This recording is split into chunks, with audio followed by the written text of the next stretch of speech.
మాజీ మంత్రి శ్రీనివాస్ గౌడ్ గారు మహబూబ్నగర్కి వచ్చి క్రిస్టియన్పల్లి శివారులో ఉన్నటువంటి 523 సర్వే నెంబర్లో గత 10 సంవత్సరాల నుంచి కబ్జాకు గురై అన్యాక్రాంతమవుతున్నటువంటి ప్రభుత్వ భూములను అంకిత భావంతో హానెస్ట్గా పనిచేస్తున్నటువంటి మన అధికారులు పూర్తిగా విచారించి అక్రమ కట్టడాలను తేలిన తర్వాత ప్రభుత్వ భూములను కాపాడే బాధ్యతలో భాగంగా ఆ బాధ్యత నిర్వహణలో భాగంగా అక్రమ కట్టడాలన్నింటినీ కూడా నిర్మూలించడం జరిగింది, డిమాలిషన్ చేయడం జరిగింది. దానికి నిన్న శ్రీనివాస్ గౌడ్ వచ్చి ఒగలేడుపులు ఏడ్చి అక్కడ ఉన్నటువంటి ప్రజలను ఈ ప్రభుత్వ భూమిని మీరు ఇట్లనే కబ్జా పెట్టండి, మీరు ఇన్నే గుడిసెలేయండి, వాళ్ళు మళ్ళీ వలగొడితే మళ్ళీ వేయండి, నేను చూసుకుంటా అని చెప్తుంది. ఇవాళ నేను మాజీ మంత్రి శ్రీనివాస్ గౌడ్కు సూటిగా అడుగుతున్నాను, నీకేమైనా సిగ్గు లజ్జ శరం ఏమైనా ఉందా?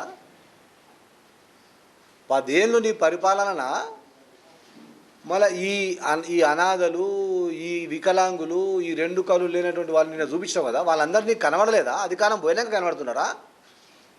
లేకపోతే ప్రజలందరూ పిచ్చోళ్ళు అనుకుంటున్నావా? ఈరోజు అక్కడ ఏడుస్తున్నటువంటి వాళ్ళ ప్రతి ఏడుపుకు కారణం నువ్వు.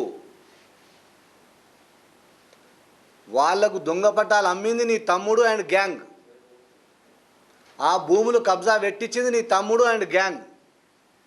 నీ బలంతోనే అక్కడ అన్ని కబ్జాలు జరిగినాయి. ఇది ఒక్కటే కాదు, ఈ మహబూబ్నగర్ నియోజకవర్గంలో ప్రభుత్వ భూముల అన్యాక్రాంతానికి ఏవన్ నువ్వు. నీ నాయకత్వంలోనే ఇన్ని కబ్జాలు జరిగినాయి, ఇన్ని అన్యాక్రాంతాలు అయినాయి. దీన్ని ఇప్పుడు కాంగ్రెస్ ప్రభుత్వం వచ్చిన తర్వాత ఎన్ఎం శ్రీనివాసరెడ్డి గారి నాయకత్వంలో ఒక ప్రక్షాళన జరుగుతూ ఉంది. మేము ఎన్నికల వాగ్దానంలో ఏదైతే ఇందిరమ్మ ఇల్లుకు కట్టిస్తామన్నామో దానికి మేము కట్టుబడి ఉన్నాం. నిజమైనటువంటి పేదలకు ఇందిరమ్మ ఇల్లు ఇస్తాం తప్పకుండా. ఇవాళ నిన్న ప్రజల ముందర ఏదో ఓగలేడుపులు ఏడుచుకుంటూ వాళ్ళ దగ్గర ఏదో సింపతి గెయిన్ చేయడానికి మాట్లాడినావు కదా, వీళ్ళకి పట్టాలు ఉన్నాయి, ఇది కాంగ్రెస్ ప్రభుత్వాలనే ఇచ్చిండ్రు అన్నావు కదా. ఒకవేళ నీకు అంత నమ్మకం ఉంటే ఒక దరఖాస్తు పెట్టు, ఈ పట్టా జెన్యూన్ పట్టా అని చెప్పి. ఒకవేళ జెన్యూన్ కాకపోతే కేసు మరి నీ మీద కూడా అవుతుంది. ఆ ప్రాంతంలో దొంగ పట్టాలు ఇచ్చింది మీ తమ్ముడు అండ్ గ్యాంగ్, కబ్జాలు చేపించింది మీ తమ్ముడు అండ్ గ్యాంగ్, నిర్మాణాలు చేపించింది మీ తమ్ముడు అండ్ గ్యాంగ్. ఇవాళ మాట్లాడుతున్న మీటర్లు ఉన్నాయి, ఆ మీటర్ల కొరకు, ఆ నల్లాల కొరకు నీ అధికారాన్ని దుర్వినియోగం చేస్తూ, నీ అధికారాన్ని వాడుకొని నీ అనుచరులు అధికారులపైన ఒత్తిడి చేసి అక్రమంగా జరిగినటువంటి వ్యవహారం అదంతా. ఇవాళ అధికారులు గొప్ప ప్రక్షాళనకు అడుగు పెడితే ఇవాళ మహబూబ్నగర్ నియోజకవర్గంలో కాదు మొత్తం జిల్లాలో అందరు అధికారులను మెచ్చుకుంటున్నారు, ప్రశంసలు కురిపిస్తూ ఉన్నారు అధికారులపైన. నీవు నీ రాజకీయ లబ్ధి కోసం శవాల మీద పేలాదడుకునే రకంలో భాగంగా ఇవాళ వచ్చి ప్రభుత్వాన్ని విమర్శిస్తావు, అధికారులను విమర్శిస్తావు. కొంచెమైనా బుద్ధి ఉండాలి శ్రీనివాస్ గౌడ్ నీకు. ఒకసారి చూడు మా హాయంలో అధికారులు ఎట్లా పనిచేస్తున్నారో. నీ హాయంలో కలెక్టర్ల కారు నుంచి అందరు వచ్చి నీ కారు డోర్ తీయగానే సరిపోయింది. ఇవాళ చూడు మా హాయంలో కలెక్టర్ గారి దగ్గరికి పో, చూడు సాయంత్రం 7 గంటలైనా సరే అందరినీ వచ్చినటువంటి ప్రజల ప్రతి విజ్ఞప్తిని విని ఓపికతో విని పరిష్కార మార్గం వెతుకుతూ ఉంది కలెక్టర్. ఇవాళ అహర్నిశలు పనిచేస్తున్నారు ఇద్దరు కూడా జిల్లా హెడ్స్, అటెండర్ దగ్గర నుంచి కలెక్టర్ వరకు ఎంత చక్కగా పనిచేస్తుంది. ఇవాళ అందరికీ ఫ్రీడమ్ ఇచ్చింది ఈ పార్టీ, ఈ అధికార పార్టీ. ఎవరి పని వాళ్ళు చేసుకుంటున్నారు. వాళ్ళ పనిలో భాగంగా, వాళ్ళ డ్యూటీలో భాగంగా నీతిగా నిజాయితీగా ప్రభుత్వ ఆస్తులను కాపాడడానికి అటు ముఖ్యమంత్రి గారు చూపించినటువంటి దిశానిర్దేశంలో జిల్లా మొత్తం రాష్ట్రం మొత్తం ప్రయాణం చేస్తూ ఉంటే, వాళ్ళ ప్రక్షాళన చేస్తూ ఉంటే నీవు ఓర్వక చూడలేక అబద్ధ మాటలు చెప్పి ఆ ప్రజలను మోసం చేసే ప్రయత్నం చేస్తూ ఉన్నావు. ఆ ప్రజల ముందర ఏదో మార్కులు కొట్టే ప్రయత్నం చేస్తావు. ఇది మానుకోవాలని సీరియస్గా హెచ్చరిస్తా ఉన్నా శ్రీనివాస్ గౌడ్. నువ్వు అసలు ఈ పట్టాలే కాదు, డబల్ బెడ్రూమ్లు అమ్ముకోలేదా నువ్వు? నీ బండ్ల డెస్క్లో పెట్టుకొని ఏడ పడతాడు ఎవరికి పడతాడు వాళ్ళకి రాసి ఇవ్వలేదా? అధికారులను ఒత్తిడి చేసి ఎంటీ పట్టా సర్టిఫికేట్ల మీద సంతకాలు తీసుకోలేదా? ఇన్ని తప్పులు చేసి, ఇన్ని అవినీతులు చేసి, ఇన్ని అక్రమాలు చేసి, ఇంత అధికారాన్ని దుర్వినియోగం చేసి సిగ్గు శరం లేకుండా మళ్ళీ వచ్చి నీతులు వల్లిస్తున్నావు. మహబూబ్నగర్ ప్రజలు పిచ్చోళ్ళు కాదు, వాళ్ళ ఉసురు తగులుతుంది. ఉసురు తలిగే నీ వీడికి వచ్చినావు, నీవు ఆపోజిషన్లోకి వచ్చినావు. వాళ్ళందరూ ఉసురు తలిగే ఆడికి వచ్చినావు. 2 లక్షలకు 3 లక్షలకు డబల్ బెడ్రూమ్లు అమ్ముకున్నది నువ్వు, నీ తమ్ముడు, మీ గ్యాంగులు కావా? నీ హాయంలో కాదా 2-3 పోలీస్ స్టేషన్లో 10 కేసులు అయినాయి? అక్రమంగా మా వాళ్ళ మీద కేసులు పెడితే అది అక్రమ కేసులు అని చెప్పి తీసేసారు మా కేసులు. నీ అధికారాన్ని ఉపయోగించుకొని అమ్ముకుంటుంటే లాస్ట్కు నీ దగ్గర పనిచేసే ఒక అధికారి కొడుకు బలే కదా. ఏం ముఖం పెట్టుకొని మాట్లాడతావు దీని గురించి? ప్రజలకందరికీ, మహబూబ్నగర్ ప్రజలకందరికీ కాంగ్రెస్ పార్టీ తరఫున, అధికార పార్టీ తరఫున చేతులు జోడించి నమస్కరిస్తూ వేడుకుంటున్నా. అర్థం చేసుకోండి. ఎన్ఎం శ్రీనివాసరెడ్డి గారి నాయకత్వంలో ఈ మహబూబ్నగర్లో, రేవంత్ రెడ్డి గారి నాయకత్వంలో, గౌరవ ముఖ్యమంత్రి రేవంత్ రెడ్డి గారి నాయకత్వంలో ఈ రాష్ట్రంలో ప్రభుత్వ ఆస్తులను, ప్రభుత్వ భూములను కాపాడే ప్రయత్నం జరుగుతూ ఉంది. ఒక ప్రక్షాళన జరుగుతూ ఉంది, ఒక యుద్ధం జరుగుతూ ఉంది. అర్థం చేసుకోవాలి, సహకరించాలి. అధికారులకు కానీ, నాయకులకు కానీ మీరందరూ సహకరించాలి. అసలు 86 ఎకరాల పైచిలుకున్నటువంటి 523లో గత కాంగ్రెస్ ప్రభుత్వం 1300 పైచిలుకు పట్టా సర్టిఫికేట్లు నిరుపేదలకు ఇచ్చింది. మరి ఆ పట్టా సర్టిఫికేట్లన్నీ నాకు మళ్ళీ నీకు సిగ్గులేదా అని అడగడానికి నాకే సిగ్గు అవుతుంది.